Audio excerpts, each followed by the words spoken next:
శ్రీ గురుభ్యో నమః.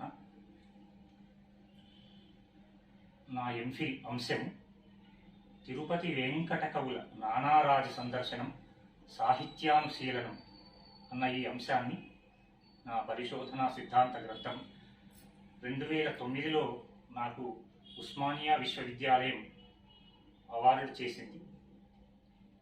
ఈ నా పరిశోధనా సిద్ధాంత గ్రంథాన్ని మద్గురువర్యులైనటువంటి గురుద్వయం డాక్టర్ అవధానం రంగనాథ వాచస్పతి గారు, అలాగే డాక్టర్ అయాచితం నటేశ్వర శర్మ గారి శ్రీ చరణార విందాలకు అంకితంగా సమర్పిస్తూ ఉన్నాను హృదయపూర్వకంగా.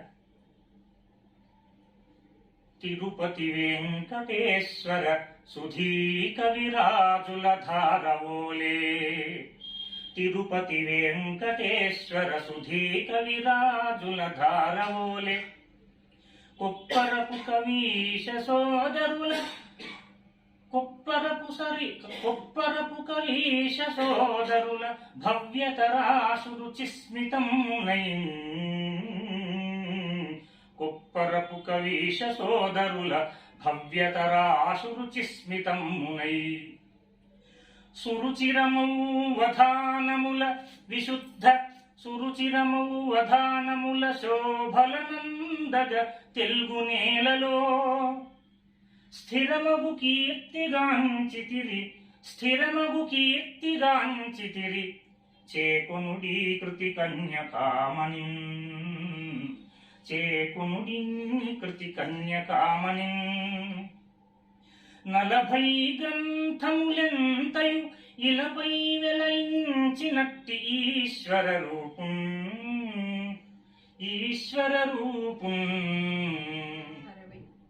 60 అది ఎప్పుడో చెప్పినటువంటి లెక్క.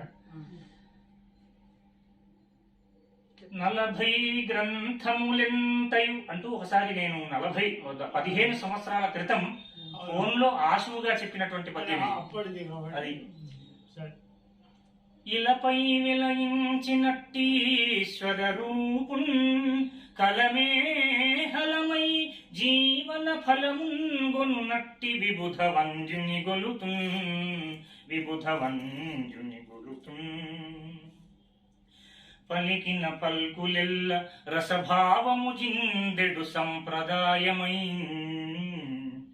మా గురువు గారు మాట్లాడితే చాలు సంప్రదాయం అమృత ప్రవాహమై సౌందర్య లహరి అయి ప్రవహిస్తూ ఉంటుంది. పలికిన పల్కులెల్ల రసభావము జిందెడు సంప్రదాయమై,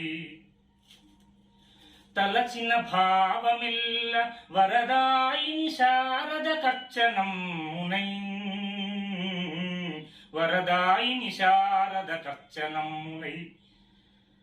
చిలికిన పద్యమిల్లను వశీకృతమౌ జనమానసముగా, మెలిగెడు మద్గురుందలతు మేటి నటేశ్వరు దేశికోత్తమం, దేశికోత్తమం. చిరంజీవ సుఖీ భవ. అభ్యుదయ పరంపర ప్రాప్తి.